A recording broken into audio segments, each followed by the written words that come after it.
Greetings and welcome. My name is Jake Rayson. I am a wildlife food forest garden designer, and today I wanted to talk about creating a garden, and what I call a garden is for life. And I just kind of want to explain why I say that. Firstly, because you want to create habitat for wildlife, and a diversity of habitat and a diversity of species and native species, because native species support more insects than non-native species on the whole. And you want that diversity, and you want to encourage the wildlife in your garden, because what you're creating is actually an ecosystem, and the healthier and the more diverse the ecosystem, then the healthier your garden. And it's not one or the other, it's kind of both. So that's the first thing. And the second thing, a garden is for life, because you really need to think about maintenance. Always spending time in the garden. That doesn't mean doing stuff all the time, but it actually means being there, being present in the garden, even if it's for a short amount of time. It's planting stuff that you can fit around your lifestyle. You can fit the time in to look after those plants. So I'll just show you the garden that I'm working on at the moment. So this is a steeply sloping back garden. This is the Undergrove project, and there's three elements of this garden that I wanted to discuss. Firstly is the gabions. These are the kind of first gabions I've put in, and they are brilliant. They look amazing, and they are, as you can see, they're just like all these crevices inside, and they are brilliant for wildlife. I mean, there's nothing that much there at the moment, but there will be. And so, yeah, they're serving a purpose. It's a retaining wall for a platform up there, and they look amazing, and they're creating the diversity habitat for the wildlife. I've got another wall over there that I've put in, another platform that I'm building over that side.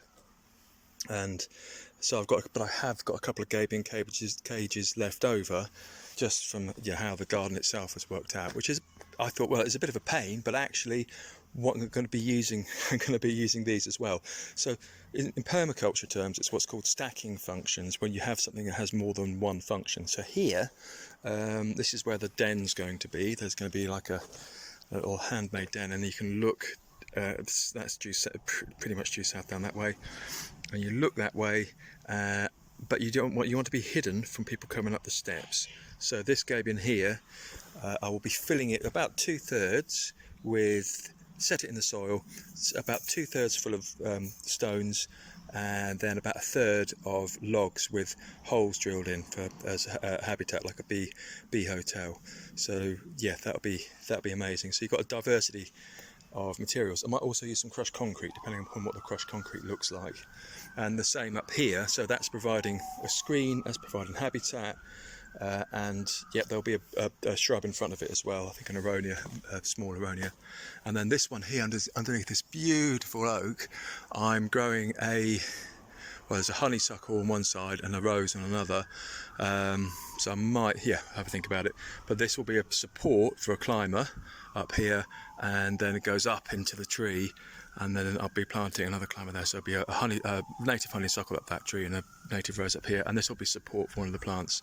So, and again, like a variety of different aggregate, and putting some bee hotel logs in as well, some logs with holes drilled in.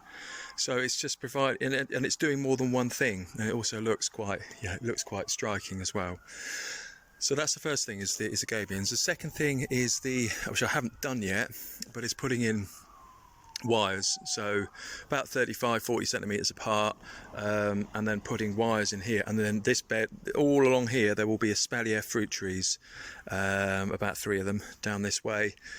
And yes, so you're actually using that space effectively, and there'll be a cherry up there. And I've got a variety of different ideas for different climbers and things. There's a kind of small honeysuckle, rhubarb and custard planned for down here somewhere, and a hop possibly down here. So using that space, using that vertical space that you've got, and espaliers are brilliant for they're really easy to keep hold of, really easy to maintain, and they provide a lot of fruit for the space that you've got, and it's going to green up everything as well. And I've got a crab apple coming in here. It's a bit squashed, so I might have to move it along. There's a crabapple here. Crabapples are brilliant for wildlife as well because they flower over a longer period, and their fruit stays in the tree for longer as well. And they're great pollinators for apples. So they're just, yeah, and they're beautiful. So they're fantastic. So that's the second one. And then the third one, we'll see where I've taken up the turf, is the pond. And I'll just come down and have a look at the pond.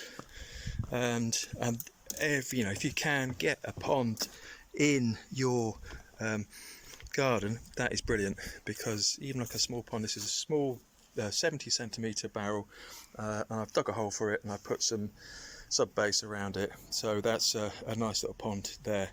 There we go. So water, habitat, and then I've got a load of native plants. I'm putting a evergreen shrub here for cover, prickly shrub.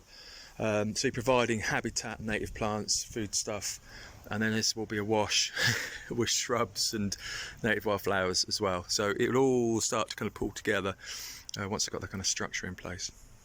So I hope that's interesting.